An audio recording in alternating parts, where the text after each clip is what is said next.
Buenas tardes, hoy vamos a continuar con el tema número 2 del curso básico Nutrición en el ejercicio físico, módulo 1, el cual se denomina Fundamento Fisiológico bajo el ejercicio.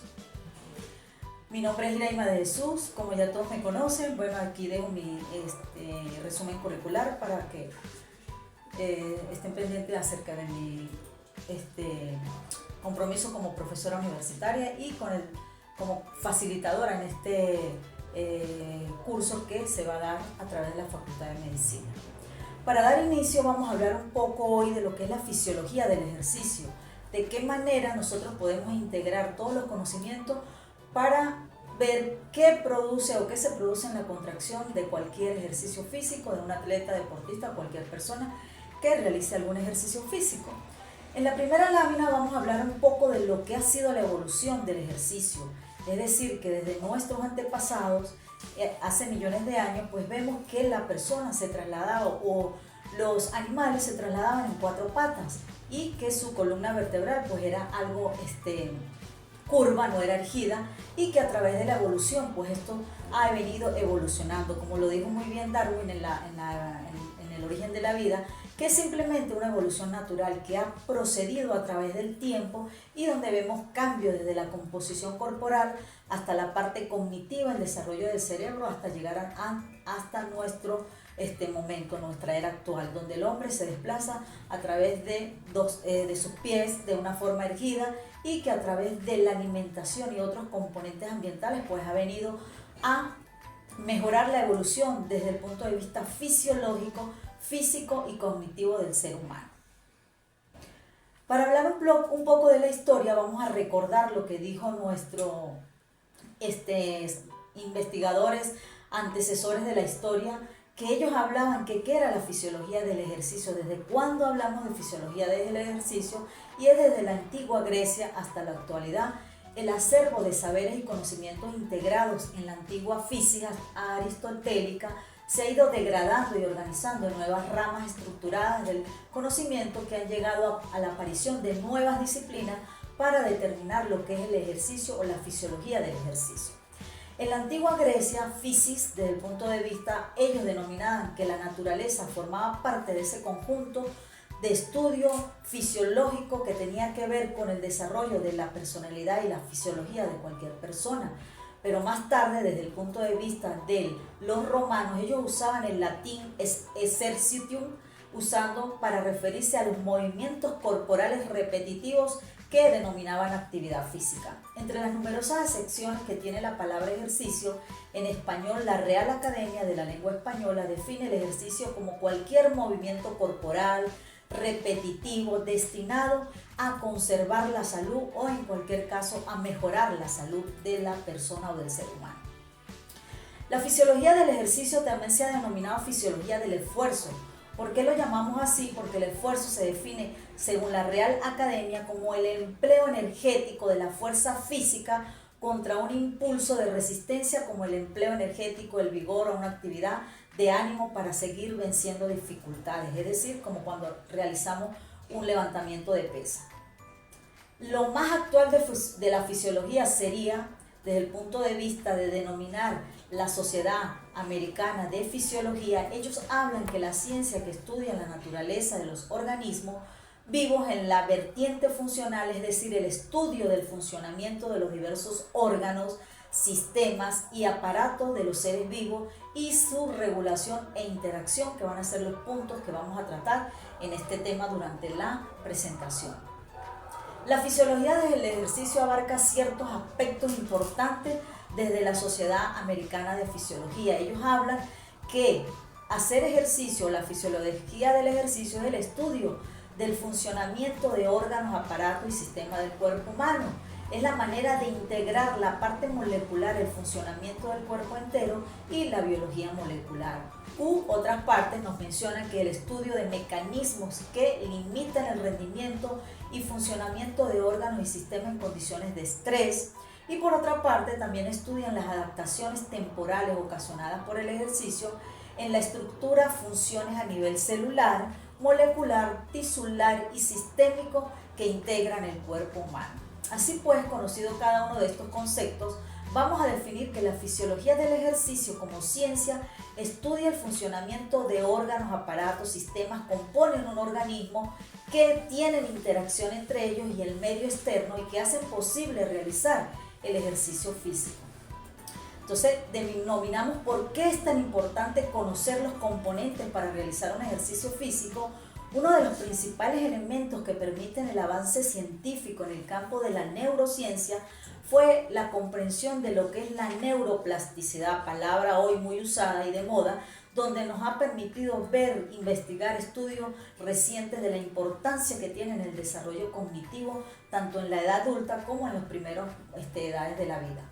Esta neuroplasticidad puede ser beneficiosa o adaptativa al ser humano, de manera que hay cambios provocados que permiten una función neurobiológica, donde se define la neuroplasticidad como la capacidad que tiene el sistema nervioso de cambiar adaptaciones constantemente en relación a estímulos intrínsecos, extrínsecos, provocando un cambio estructural como funcional, en consecuencia conexiones interneuronales que van a permitir que el ejercicio físico beneficie al ser humano, aumentando el flujo cerebral, aumentando el volumen de sangre a nivel del sistema nervioso y por consiguiente el desarrollo, el nacimiento de nuevo sistema vascular como es la angiogénesis.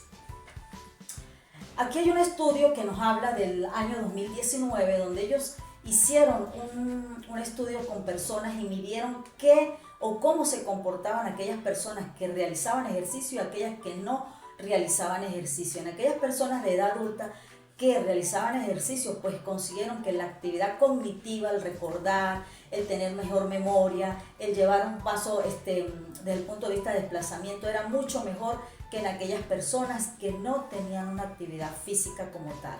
Pero algo muy importante, que durante el ejercicio hay una proteína que se llama factor neurotrófico derivado del cerebro que promueve una supervivencia de nuevas neuronas y que abunda una mayor irrigación, haciendo que la interconexión sináptica aumente a nivel del sistema nervioso central y por consiguiente hay un mayor desenvolvimiento desde el punto de vista físico y estructural y metabólico.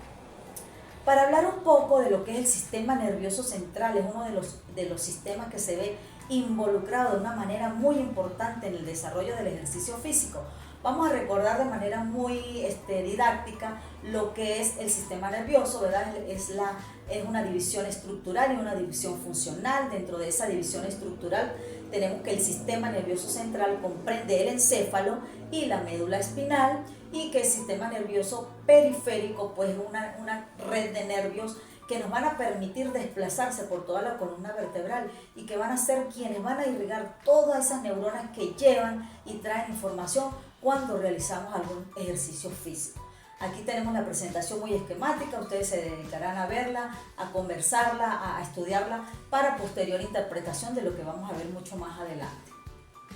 El sistema nervioso central, como todos sabemos, pues el sistema nervioso está controlado o controla toda la información que llega a nuestro organismo. Está constituido por una estructura muy importante del cerebro, como lo es el encéfalo y la médula espinal. Son ellos los dos componentes de demasiada importancia que van a jugar un papel primordial en lo que es la contracción del ejercicio físico.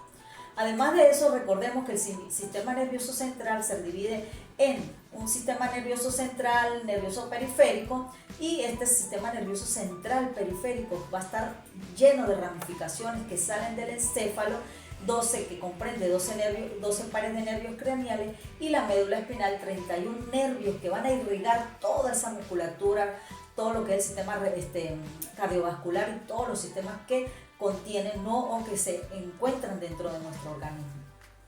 Ellos se van a encargar de enviar informaciones aferentes, es decir, que van a llegar a ese sistema nervioso para ellos emitir una respuesta, como son las neuronas eferentes, y enviar información motora para reaccionar ante cualquier estímulo que se presente en un momento dado. Pero hay que dar a conocer que hoy vamos a hablar un poco de lo que es la neurona. Esa neurona que forma parte de ese sistema nervioso. Las neuronas son simplemente células que que tienen una información muy importante y que van a estar constituidas por un cuerpo, un núcleo, unas estructuras dendríticas, un axón que se encuentra allí, lo vamos a ver en la parte superior de la lámina, a nivel derecho, en la parte derecha de la lámina, y que se va a encargar de realizar o de llevar toda esa información a través del músculo cuando realizamos un ejercicio físico. Y tenemos que tener presente que la neurona es una consumidora metabólica que se nutre única y exclusivamente de azúcar, de glucosa. Es decir, que muchas veces cuando tenemos una competición o hay una competencia o realizando un ejercicio no nos hemos alimentado muy bien o no tenemos previo a una merienda para realizar ese tipo de ejercicio, pues muchas veces se agotan las reservas de glucosa, y si no hay, pues la persona comienza a sentir mareo, desvanecimiento, vómito o cualquier otro signo o síntoma que va a interferir en ese desarrollo de su competencia, por decir algo. Las células del sistema nervioso pues comprenden también células motoras o neuromotoras que van a estar intrínsecamente relacionadas con la inervación de la musculatura estriada esquelética. También podemos presentar o visualizar dentro de la lámina que tenemos las neuronas sensitivas que van a estar relacionadas más con los factores externos, con referente a la visión, al tacto o al oído. Un ejemplo muy importante es cuando estamos realizando algún tipo de trabajo con la cocina y nos tocamos por algún momento la llama de la cocina y la respuesta es de una vez quitar la mano para evitar quemarnos, y eso lo realiza en segundos, en microsegundos, esa neurona que nos están irrigando la parte sensitiva. Las neuronas motoras tienen axones mucho más largos y las neuronas sensitivas tienen axones cortos, y cada una de ellas, ¿por qué? Porque va a estar haciendo una función especial. La reducción de niveles de glucosa, como le dije anteriormente, va a producir una hipoglucemia y por lo tanto va a alterar ese desarrollo neurológico que se lleva a cabo en el sistema nervioso. Aquí vemos una lámina muy bonita, explicativa, que nos habla acerca del sistema nervioso, donde podemos hablar del sistema nervioso parasimpático y el sistema nervioso simpático. Son dos antagonistas. Un ejemplo es cuando contraemos las pupilas, está actuando el sistema nervioso parasimpático, pero cuando actúa el sistema nervioso simpático hay dilatación de la pupila. Son dos componentes que van en su relación totalmente contraria, antagónicos. Vamos a hablar de la médula espinal. La médula espinal juega un papel primordial en lo que es ese desarrollo neuronal que va a permitir que se lleven a cabo todas las funciones que vamos a mencionar en relación a la musculatura.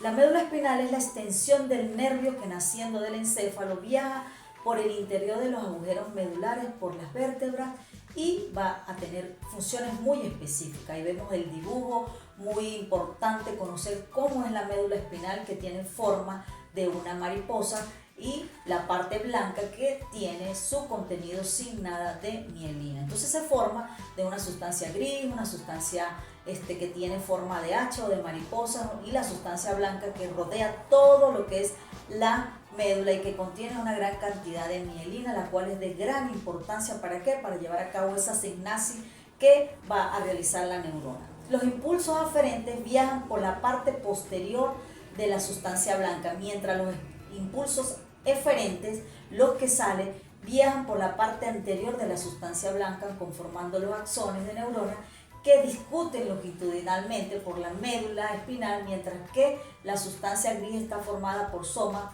de la neurona. Entonces todo lo que vemos allí en esa estructura nos va a permitir entender todo lo que procede en relación a lo que es la contracción muscular desde el punto de vista neuronal. Movimientos automatizados. Sabemos que el cerebro pues tiene una estructura frontal que planifica los movimientos, una estructura lobular occipital que hay una interpretación de los estímulos visuales, un lóbulo temporal que hay una interpretación del estímulo auditivo, y un lóbulo parietal que procesa toda esa información. Allí también vemos la figura, cómo el músculo se ve irrigado por las neuronas, por la médula espinal. ¿Por qué? Porque está realizando un estímulo y él debe recibir una respuesta para llevar a cabo ese proceso de contracción muscular. El sistema nervioso periférico es el sistema que va a tener mucha relación con lo que es la irrigación de nervios que van a llegar a través de esa columna vertebral. Y tenemos receptores sensitivos, todos ellos están allí haciendo movimientos de estímulo del dolor, de cambios de composición química, lo que tiene que ver el calor, el frío, la luz. Todos esos receptores van a estar allí esperando que se produzca un estímulo para actuar y llevar a cabo esa respuesta instantánea.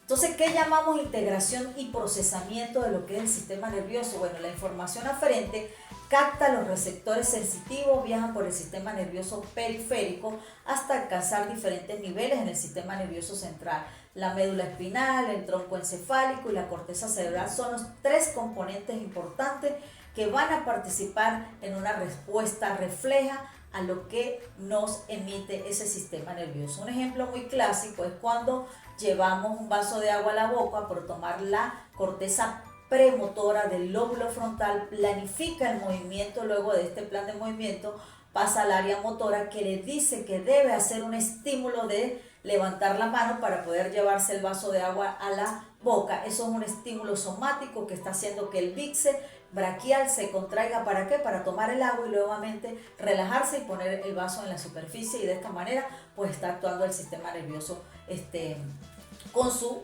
respuesta refleja. Propioceptores y respuestas reflejas, allí vemos el músculo donde debemos tener mucha atención en lo que es ese músculo, porque esos dibujos son tan importantes en hablar cómo se constituye ese músculo como tal.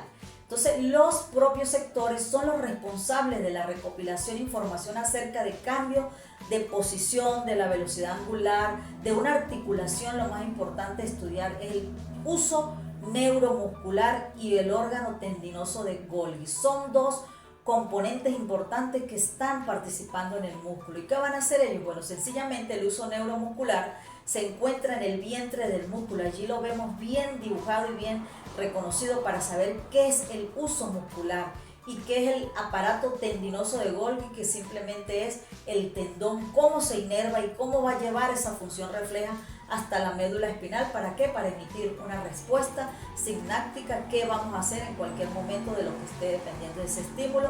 También vemos ahí las fibras musculares extrausuales y también vemos las neuronas sensitivas que van tanto al uso como al órgano tendinoso de Golgi. En la parte motoneurona y alfa, ahí vemos muy delimitada lo que es la neurona, cómo salen esas vías aferentes, dónde va a llegar, qué función va a realizar, y sencillamente sabemos que hay dos tipos de motoneurona, una alfa y una gamma, las cuales van a tener una función específica en ese músculo, como es la contracción, enviar esa respuesta, qué pasa con el estiramiento, cómo va a responder la médula hasta llevar la información al sistema nervioso central.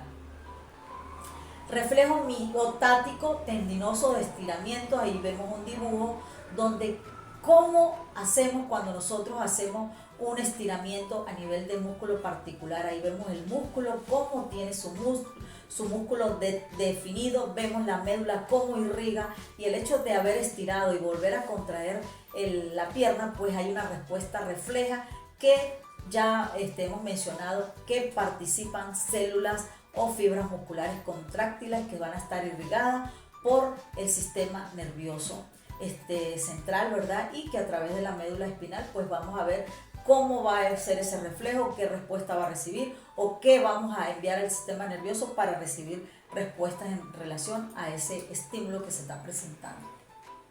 La unidad motora. La unidad motora es una palabra que es muy importante. ¿Por qué? Porque es la que va a estar involucrada en lo que es la contracción de los músculos en cualquier ejercicio o cualquier competicidad de realizar una actividad física o simplemente un atleta de alta competencia. ¿Qué va a pasar en esa unidad motora? Simplemente la unidad motora es una motoneurona alfa, y las fibras musculares esqueléticas que está inervando constituyen una unidad funcional. La palabra es muy importante, unidad funcional motora, responsable de la transmisión de señales desde el sistema nervioso central hasta el músculo esquelético. ¿Para qué? Para generar un movimiento. Existen dos clases de neuronas motoras, unas rápidas y grandes, formando motoneuronas alfa de gran tamaño, conectadas a fibras musculares blancas con escaso contenido de mioglobina. Todo esto lo vamos a ver mucho más adelante explicado en lo que es la contextura o la parte micro del músculo. están presentes y en una velocidad de conducción, alfa frecuencia y de disparos de umbral de excitación. Se excitan simplemente con estímulos muy altos, adaptados para generar una fuerza en poco tiempo, una velocidad. Aquí hablamos de dos ejemplos, como es el hablar o el escribir, o simplemente una carrera de velocidad que es de menor tiempo pero un gran esfuerzo. ¿Ok? Entonces usamos ese tipo de neuronas alfa blancas. Y los músculos que conforman este tipo de unidades motoras se consideran de motricidad gruesa, que se encuentran los músculos grandes, tanto como el tibial anterior o el glúteo mayor, considerado músculo grande para grandes esfuerzos. Y la unidad motora de células, fibras musculares pequeñas o lentas, constituye por una neurona que tiene la capacidad de tener una mayor cantidad de mioglobinas o de hemoglobina. ¿Por qué? Porque necesitan mayor cantidad de oxígeno. Por lo tanto, este tipo de fibra muscular la van a usar en competencias donde el oxígeno es necesario para llevar a cabo un proceso de contracción muscular. ¿Ok?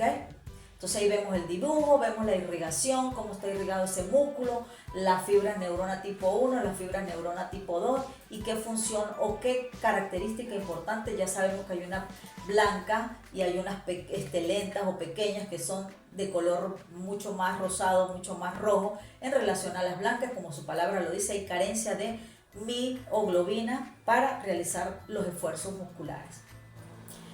Y vamos ahora a hablar un poco lo que es la generación y la transmisión del impulso nervioso.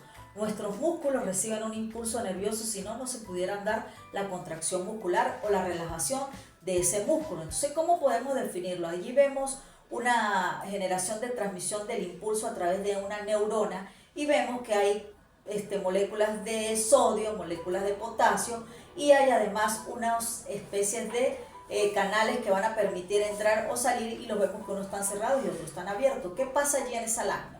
Sencillamente estamos viendo que hay un potencial de acción, llamamos potencial de acción o despolarización de la neurona. En la neurona intervienen dos tipos de moléculas muy importantes, como es el sodio con carga positiva y el potasio con carga positiva, como lo podemos ver en la lámina. Son moléculas con cargas eléctricas positivas, aumentan el voltaje de la neurona. Una neurona en reposo presenta gran cantidad de moléculas de potasio y en su interior gran cantidad de moléculas de sodio, fuera de la misma neurona. ¿Qué pasa allí? Que los canales se cierran para que el sodio no pueda pasar y el músculo o la neurona no puede emitir sinapsis, es decir, que hay un reposo del músculo como tal. Entonces, para que se dé esa contracción, pues tienen que abrirse los canales. Entra el sodio, sale potasio y entra sodio. ¿Para qué? Para estimular esa bomba de sodio-potasio, que es de gran importancia para que se lleve a cabo el proceso de la contracción muscular. Entonces ahí estamos viendo en ese dibujo a qué llamamos despolarización de la fibra muscular. Y aquí pues vemos lo que es cómo podemos ver un umbral, cómo podemos hablar de la repolarización, la hiperpolarización y cuando esa célula está en reposo. Entonces, para que genere un impulso eléctrico en la neurona, ciertos estímulos químicos de presión o de temperatura provocan la apertura de canales de sodio. Por lo tanto, una entrada brusca de sodio a la neurona aumenta rápidamente el voltaje, que va más de 30 milivoltios, es decir, que cuando vemos voltaje por debajo de 70, estamos hablando de que la fibra está en reposo, no hay transmisión, no hay impulso eléctrico para que ella vuelva a contraerse. Entonces vemos que al contraerse pues va a haber un voltaje alto, mayor de más 30 milivoltios, que va a generar ese impulso nervioso y va a permitir que los canales de sodio puedan abrirse y pueda entrar ese intercambio de sodio y potasio dentro de lo que es la neurona. La conducción nerviosa no es simplemente lo que acabamos de explicar, es que el impulso va a llegar y va a realizar un trabajo de excitación. Una vez generado el impulso eléctrico, el mismo viajará por todo el axón. Ahí vemos el dibujo del axón de la neurona hasta llegar al axón terminal. Los axones de la neurona están formados por vainas de mielina que se disponen de forma discontinua a lo largo del axón. La mielina es una sustancia aislante conformada por grasa como aislante, pues la grasa, esa es su función aislante, y los impulsos nerviosos van a estar como saltando de punto a punto. ¿Para qué? Para que pueda lograr llevar a cabo esa transmisión de impulso nervioso.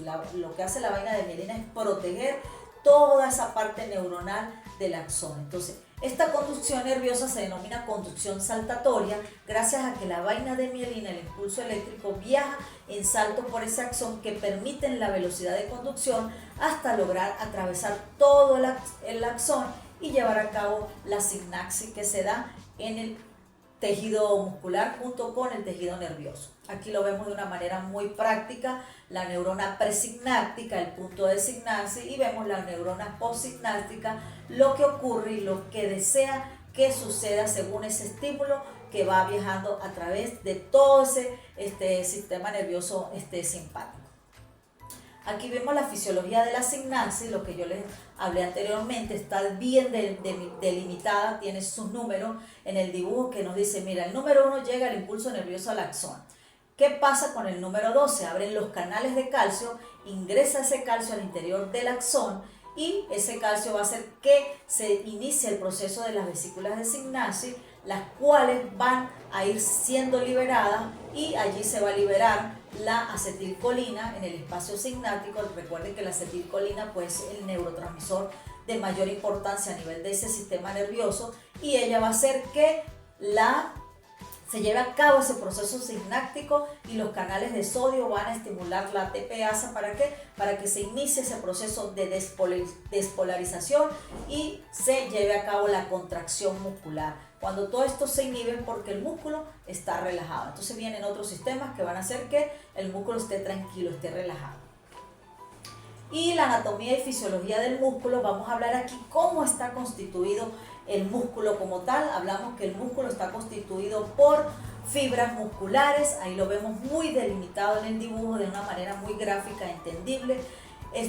Proyectar qué es una fibra muscular. Esas fibras musculares están agrupadas en fascículos musculares que vemos las miofibrillas musculares, que es donde está ese sarcómero que es el encargado de llevar a cabo ese proceso de contracción muscular. Entonces cada fibra muscular tiene un ancho de un tamaño microscópico pero largo, al igual que el músculo, es decir que son fibras muy poquitas pero van a ser longitudinales en relación al músculo que se está llevando a cabo esa contracción. Ahí vemos cómo está constituido ese músculo y qué función tienen ellos en el proceso de la contracción muscular. Entonces vemos de lo que es la fibra muscular. La fibra muscular tiene un ancho tanto microscópico y que va a lo largo de lo que es el músculo como tal. Rodeando cada fibra muscular, pues ella va a tener una serie de componentes importantes, como lo podemos apreciar en la lámina, que vamos a hablar acerca del sarcómero. Ese sarcómero va a estar constituido por unas células blancas, va a estar constituido por una banda A. Además tiene componentes importantes como es la troponina, la actina, la miosina, que cada uno de ellos va a tener su participación en lo que es la contracción muscular. Entonces, ¿qué va a pasar? Si se pueden observar en un sarcómero una serie de zonas blancas, claras y oscuras intercaladas que van a permitir que esa contracción se dé entre cada una. Recordemos cuando hablábamos de miosina, de actina, pues ellos van a trabajar como una especie de máquina que sube y baja. ¿Para qué? Para realizar la contracción muscular. Y se da generalmente en la estría de los músculos estriados, como su palabra lo dice. La fibra muscular pues va a tener la capacidad de que el sarcómero está compuesto por filamentos gruesos de miosina y por filamentos finos de actina y por filamentos elásticos de titina. Ese filamento elástico va a actuar como un resorte en el músculo. La miosina presenta cabezas que sobresalen, como lo vemos en el dibujo, que van a permitir llevar a cabo ese proceso de fosforilación del ATP. ¿Para qué? Para que se lleve a cabo la contracción muscular. La actina globular presenta unas zonas activas o unos sitios de unión donde las cabezas de miosina pueden asociarse con zonas activas y ellas se van a bloquear cuando la troponina dice que el músculo está relajado. Es un juego que hay entre la actina, la miosina y la troponina, hablando de fibra muscular contráctil, contraída, o de una fibra muscular en reposo. Además de eso, pues aquí vemos un dibujo en el de los tipos de fibras musculares, donde nos hablan que las fibras rojas, como ya lo mencionamos anteriormente, pues son las fibras que van a tener esa capacidad de hemoglobina, tienen hemoglobina en su estructura y esa hemoglobina pues va a tener un gran transporte de oxígeno. Y esas fibras son fibras lentas, como es el ciclismo, donde vamos lentamente, o vamos ejercicios de larga duración, mayores de 60 minutos, que tienen mayor capacidad para necesidad de oxígeno. En relación a las fibras blancas, pues son unas fibras, como la palabra lo dice, son blancas, son utilizadas por el organismo en competencias de muy poco tiempo, segundos, minutos, donde se requiere un gran esfuerzo, como son la competición de saltos, donde hay un tiempo limitado de minutos, de segundos, cuánto voy a correr yo, cuánta fuerza voy a usar yo, y que también utilizan energía en gran cantidad, pero hablamos de que participan más que todo en el tipo de ejercicio anaeróbico, es decir, con ausencia de oxígeno en relación a las fibras rojas lentas y que son de necesidad de aeróbica de oxígeno. La placa motora, pues la placa motora es la unión neuromuscular donde termina el axón y se une la parte de la dendrita con el músculo, es decir, donde se van a conectar, ¿para qué? Para estimular ese proceso de contracción. Entonces, la fisiología de la contracción muscular nos dice que debe haber una sinapsis, que debe haber una parte de aporte de moléculas de sodio, de potasio, como lo explicamos anteriormente. Allí vemos que debe existir un estímulo, ¿para qué? Para que se abran esos canales de sodio que lo hace el calcio, para que pueda entrar y estimular a la ATPasa, que es una enzima que va a hacer que el impulso nervioso, que ese potencial de acción suba, para que se lleve a cabo la contracción a nivel del retículo sarcoplásmico de la fibra muscular. Y esa placa motora pues está guiada igualmente, necesita una ATPasa, necesita una acetilcolina, necesita el aporte de, como quien dice, de una relación entre energía química y una energía mecánica, electrolítica, donde estos dos electrolitos de importancia que participan en la contracción muscular, pues tienen que ver con la hidrólisis del ATP, formamos el ATP, dejamos el ADP, que es el adenosindifosfato, le sumamos el fósforo inorgánico, ¿para qué? Para que se lleve a cabo la contracción. Y nuevamente vuelve ese ciclo de contracción y relajación del músculo como tal. Aquí vemos en la presentación una lámina bien bonita, explícita de lo que es la fibra muscular, cómo se lleva a cabo, que llega alguien, rompe ese ATP, se para y luego nuevamente vuelve a unir según la necesidad energética que tenga ese componente muscular a la hora de realizar un ejercicio. Aquí vemos una gráfica donde nos da a conocer cómo debe ser el tamaño perfecto o el tamaño ideal para que se lleve a cabo la contracción o que esa fuerza aumente en el músculo. Entonces allí vemos que nos habla del sarcómero, la longitud del sarcómero, y nos habla del porcentaje de fuerza que tiene esa gráfica. Y ella dice que debe existir un número que hay de 2.34 a 2.81 de longitud del músculo. ¿Para qué? Para yo poder decir, mira, el ejercicio lo estoy haciendo con fuerza, con la fuerza 100% o 50%, porque está actuando un músculo que está muy largo o un músculo que está muy corto. Entonces hay como una regla, una norma en relación al filamento, cómo debe estar para que se lleve a cabo ese proceso. No debe estar ni tan corto ni tan largo. ¿Por qué? Porque va a haber como interacción entre lo que es la actina, la miosina, la titina y todo lo que participa allí en esa longitud del sarcómero para poder tener fuerza a la hora de realizar una actividad o un levantamiento, más que todo de pesas. ¿Okay? Y aquí vemos una lámina de qué forma participa el sistema cardiovascular en relación a lo que es el músculo esquelético durante un entrenamiento físico. Allí vemos que hay zonas de gran importancia y sigue siendo el sistema nervioso central del sistema nervioso parasimpático quien estimula a ese corazón para decir, mira, envía sangre y envía irrigación a ese músculo, oxígeno, ¿para qué? Para que pueda tener esa fuerza de contraerse y de realizar su trabajo como tal. Ahí vemos que actúan factores importantes como el varoreceptores, ergoreceptores, estimulación simpática. También vemos la participación de lo que es la parte adrenal, de cortisol, estímulos que van diciendo, mira, tienes que enviar oxígeno, tienes que moverte, tienes que enviar mucha irrigación a ese músculo porque está trabajando mucho. Eso es como cuando están jugando fútbol, que pasa en un ejercicio donde hay un gaste muy grande de energía y donde el corazón tiene que estar enviando y trabajando el 100%, casi que el 85% del consumo de oxígeno se lo está consumiendo ese músculo. ¿Por qué? Porque lo necesita. Entonces es un ejercicio aeróbico donde hay una gran participación del sistema cardiovascular. Es más, hay una angiogénesis, hay el nacimiento de nuevos vasos sanguíneos para irrigar ese músculo que está realizando un esfuerzo físico. Y vemos otro dibujo muy específico donde vemos conectada lo que es la neurona, cómo se conecta a ese músculo y cada uno de los componentes que mencionamos en las primeras láminas, donde va a haber una irrigación. ¿Para qué? Para que tenga la fuerza, para que tenga la respuesta, para que tenga ese estímulo, sencillamente realizar el trabajo como debe ser.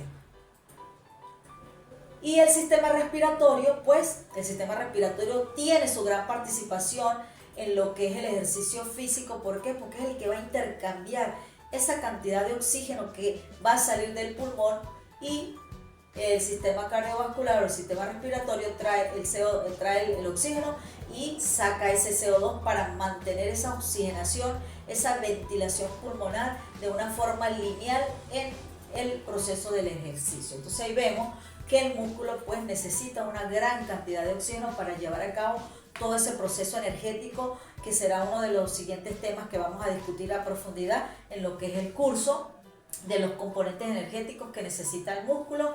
Y el sistema neuroendocrino, pues sabemos que el sistema neuronal cortical es el encargado de enviar los impulsos eléctricos, las unidades motoras, toda esa estimulación que va a hacer que el músculo se cargue de energía. ¿Para qué? Para llevar a cabo esa contracción muscular desde el punto de vista metabólico. Pues el sistema nervioso tiene una participación, como es la insulina, como es el glucagón, como es la hormona de crecimiento, que tienen participación en la síntesis, en la angiogénesis y en el desarrollo de lo que es la síntesis proteica a nivel muscular. Y aquí hay como quien dice un gráfico, una figura que nos habla en cuanto al sistema neuroendocrino, donde tiene la participación ciertos mecanorreceptores, metaloreceptores. Vemos el músculo, vemos ese estímulo que es la fuerza, y ahí se desencadena una serie de eventos neuroendocrinos que van a hacer que se den respuestas precisas a la hora de realizar un ejercicio. Y al final pues hemos integrado una figura que tiene las letras A, B, C, D, E y F, donde nos va a recopilar de una forma muy sencilla lo que sucede cuando realizamos un ejercicio. Aquí esto es un paper donde nos habla cómo medimos esa capacidad neuronal, y es a través de la electromiografía y la magnetomiografía, que son dos componentes importantes o dos formas de medir cómo es el movimiento de ese músculo a través del sistema nervioso central, cómo responde ese músculo, cómo se lleva a cabo esa contracción, la participación de la acetilcolina y la parte de cómo se expande ese músculo a la hora de recibir esa carga neuronal para dar una respuesta a ese tipo de ejercicio que se está realizando. Y bueno, fue un placer haber estado este día con ustedes, compartiendo un poco, porque es un tema bastante complejo, lo que es el sistema neuroendocrino, qué pasa durante el ejercicio cuando estamos realizando este tipo de actividad. Fue un placer, nos vemos en otra oportunidad.